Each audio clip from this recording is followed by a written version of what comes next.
Assalamualaikum warahmatullahi wabarakatuh. Sebelum memasuki inti dari video ini, izinkan saya memperkenalkan diri terlebih dahulu. Saya Cindy Triseptiani selaku moderator dari kelompok 1 yang beranggotakan Anetri Okvidia, M. Rizky Adila, Rifa Masnikaya, dan juga Desnawan Fitrianto. Video ini merupakan video pembelajaran terkait tugas mata kuliah Ekonometrika 1 dengan dosen pengampu Ibu Helen Parkrus MSI dengan materi OLS.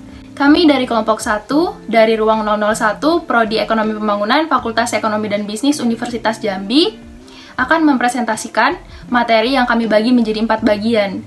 Bagian pertama terkait konsep dasar OLS yang akan dijelaskan oleh M. Rizky Adila.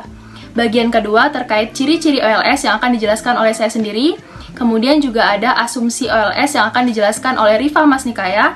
Dan yang terakhir ada formulasi OLS yang akan dijelaskan oleh Anetri, Okvidia, dan juga Desnawan Fitrianto. Saya M. Rizky Adila Putra dengan NIM C1A020028. Di sini akan mencoba menjelaskan mengenai konsep dasar dari Ordinary Least Square atau OLS. Sebelum masuk ke materi utama, saya akan mengulas sedikit materi sebelumnya mengenai regresi linear sederhana, tepatnya pada regresi sampel. Garis regresi menunjukkan hubungan garis lurus antara variabel bebas X terhadap variabel terikat atau Y. Selain itu, regresi juga dapat digunakan untuk estimasi dan prediksi. Dapat dilihat pada contoh scatter plot di samping, menunjukkan hubungan antara jumlah permintaan barang, yakni Y, dengan tingkat harga barang X dari 6 sampel.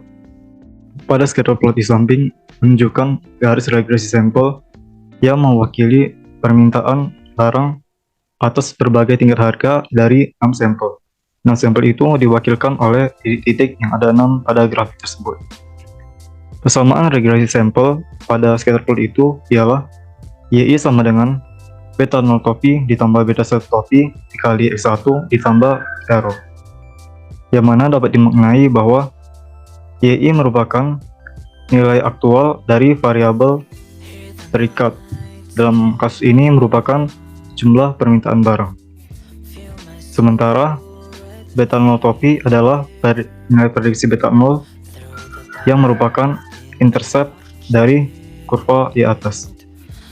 Sementara beta 1 topi merupakan prediksi beta 1, yakni koefisien regresi, atau dapat dikatakan juga sebagai slope kemiringan dari garis regresi sampel. Sementara X1 merupakan variabel bebas, dalam hal ini merupakan harga barang, sementara P topi di sini melambangkan error atau residual.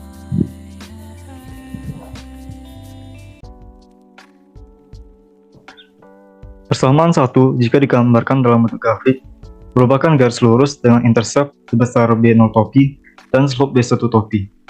Garis lurus yang kita dapatkan disebut garis regresi sampel, di mana beta 0 topi dan beta 1 topi merupakan estimasi parameter dari populasi beta 0 dan beta 1. YI topi di dalam persamaan tersebut disebut sebagai nilai prediksi atau predicted value dari nilai aktual Y. Disebut nilai prediksi karena ketika kita sudah mendapatkan nilai beta 0 topi dan beta 1 topi, maka kita akan dapat memprediksi berapa jumlah permintaan barang untuk setiap harganya. Nilai beta 0 topi dan beta 1 topi dapat kita hitung melalui metode kuadrat terkecil atau ordinary least square.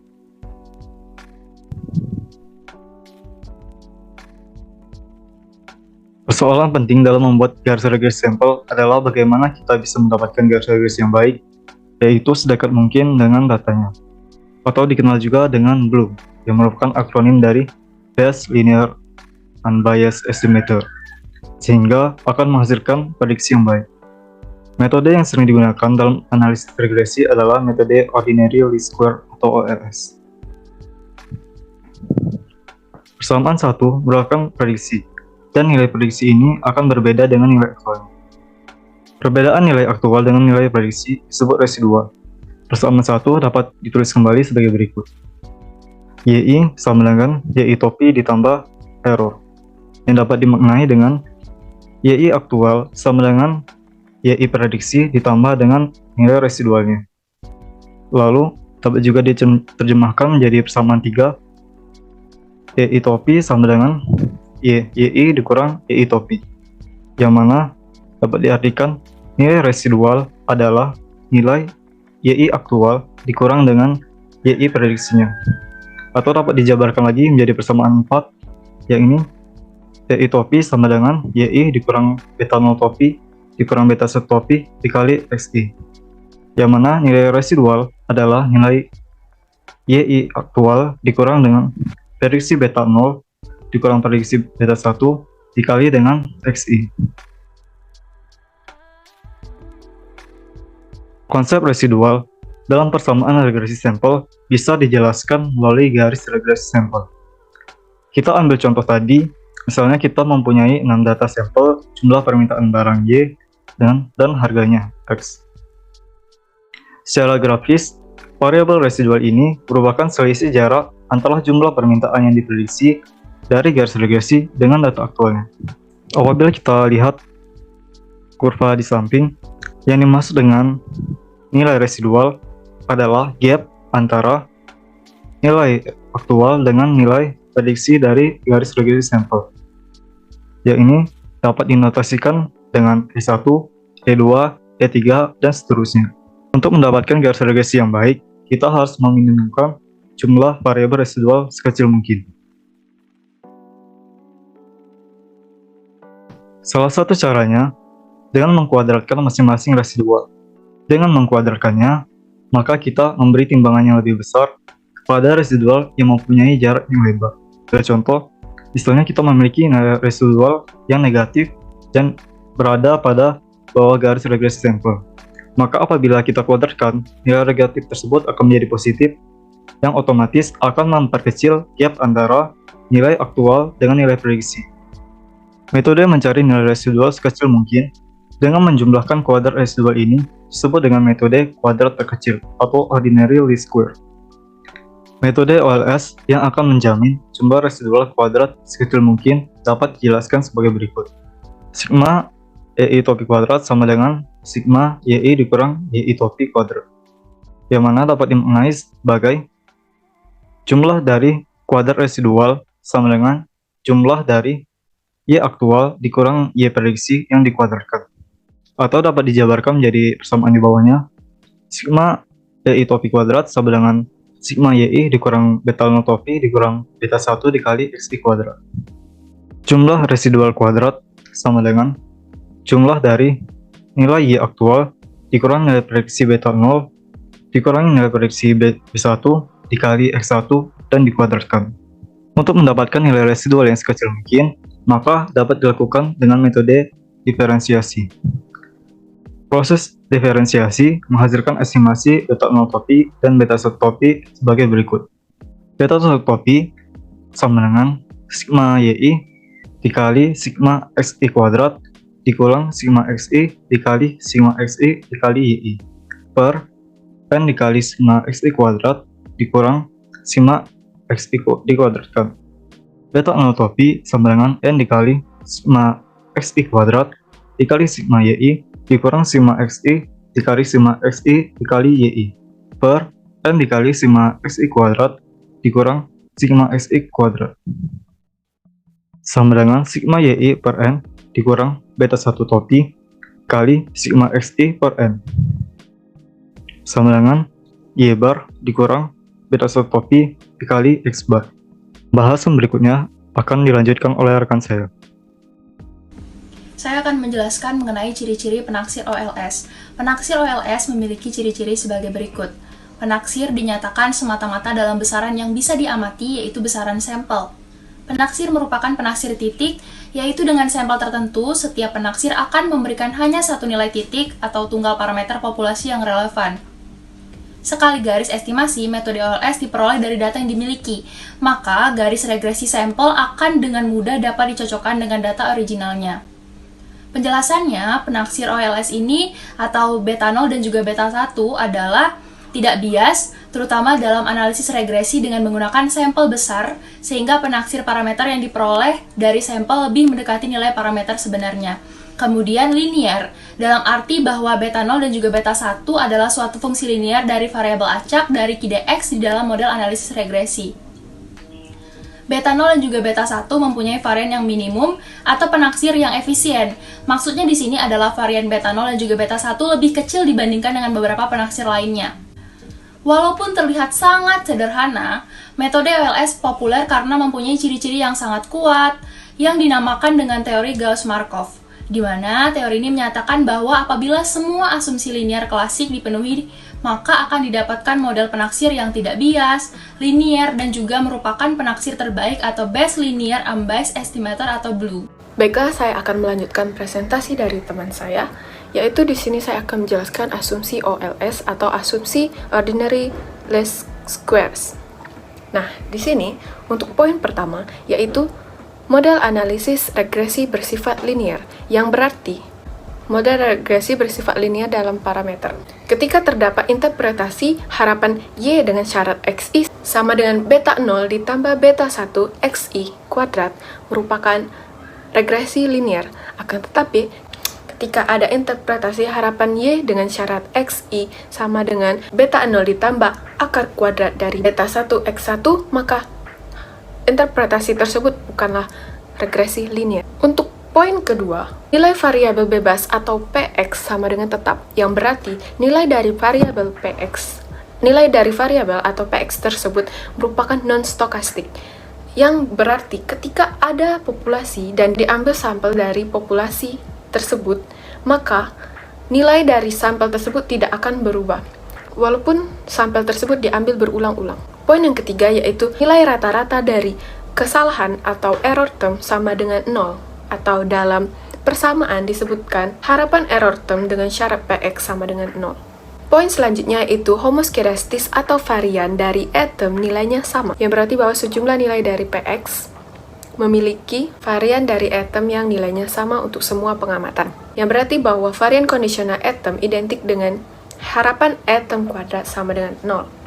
Poin selanjutnya itu tidak adanya autokorelasi di antara unsur kesalahan pengganggu atau E term tadi. Ini berarti bahwa ketika ada dua variabel bebas yang kita contohkan dengan nama variabel I dan J, ketika I tidak sama dengan J, maka korelasi antar kedua unsur pengganggu atau E term dari variabel I dan E term dari variabel J bernilai 0. Poin selanjutnya yaitu nilai kovarian E term dan Px sama dengan 0, atau nilai harapan dari E term dan Px sama dengan 0. Selanjutnya itu jumlah observasi atau pengamatan harus lebih besar dari parameter yang diobservasi atau yang diamati. Atau dalam kata lain yaitu pengamatan atau observasi harus lebih besar dari variabel bebas atau variabel penjelas. Selanjutnya itu variabilitas dari sampel tertentu tidak harus sama dengan sampel lainnya dan secara teknis harus bernilai positif. Poin selanjutnya itu spesifikasi model analisis regresi harus benar. Dengan kata lain tidak boleh adanya bias atau kesalahan spesifikasi model yang digunakan dalam analisis empiris. Poin selanjutnya itu tidak ada multikolinearitas yang sempurna, yang berarti bahwa tidak ada hubungan linier yang sempurna antara variabel bebas dan variabel terikat. Baiklah, di sini saya akan menjelaskan materi keempat, yaitu tentang formulasi OLS. Tujuan dari metode OLS yaitu untuk meminimumkan jumlah residual kuadrat, yang dimana sigma E1 kuadrat sama dengan sigma Y1 dikurang Y topi 1 dikuadratkan, dimana Y sama dengan beta topi 0 ditambah beta topi 1 ditambah X1. Nilai minimum sebuah fungsi dapat dicari dengan melakukan diferensiasi fungsi tersebut. Adapun prosesnya untuk regresi sederhana yaitu sebagai berikut. Yang pertama, meminimumkan sigma Y1 dikurang Y topi 1 dikuadratkan sama dengan sigma Y1 dikurang beta 0 topi dikurang beta topi 1 dikali X1 dikuadratkan. Kemudian, doh beta 0 dikali sigma Y1 dikurang beta 0 topi dikuadratkan sama dengan min 2 dikali sigma Y1 dikurang beta 0 topi dikurang beta 1 topi dikali X1. Kemudian doh dibagi doh beta 1 topi dikali sigma Y1 dikurang beta 0 topi dikurang beta 1 topi dikali X1 dikuadratkan sama dengan min 2 dikali sigma X1 dikali Y1 dikurang beta 0 topi dikurang beta 1 topi dikali X1.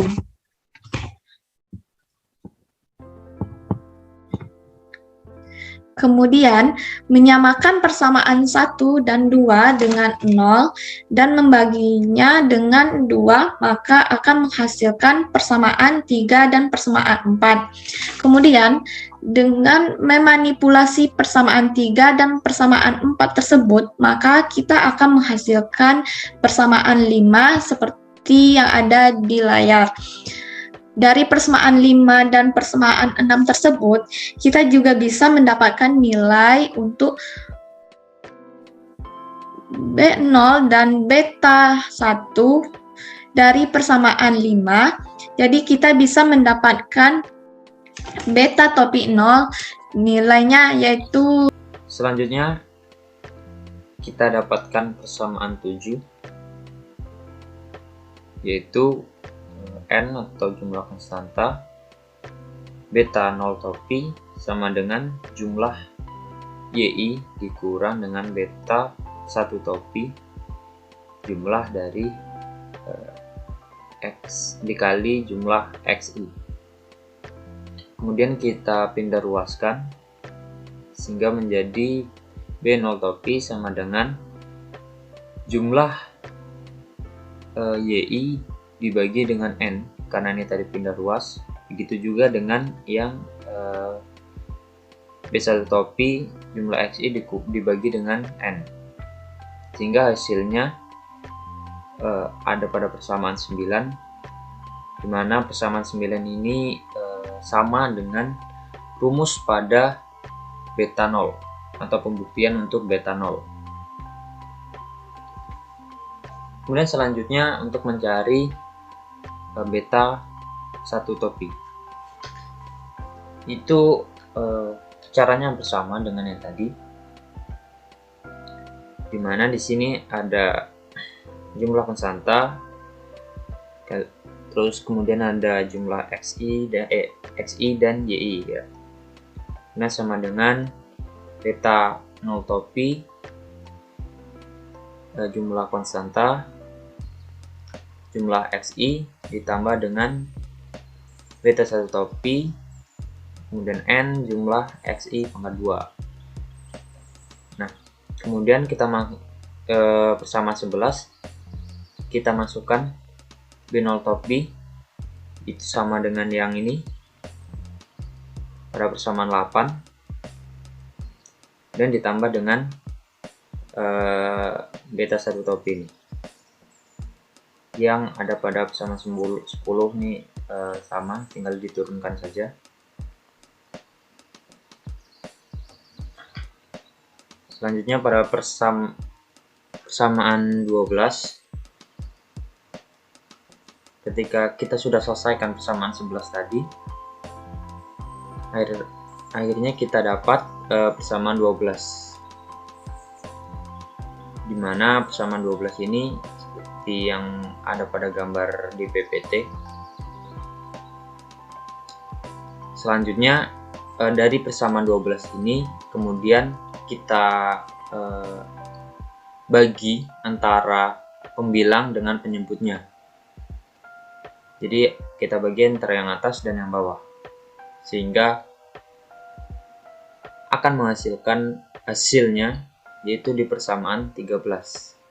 Kemudian kita sederhanakan lagi sehingga hasil akhirnya pada persamaan 15, yaitu beta 1 topi sama dengan jumlah dari XI dan YI dibagi dengan jumlah XI pangkat 2. Demikianlah video pembelajaran dari kelompok kami. Mohon maaf apabila terdapat kesalahan kata dan juga perbuatan, baik itu dalam segi materi maupun pembahasan. Kami ucapkan terima kasih. Wassalamualaikum warahmatullahi wabarakatuh.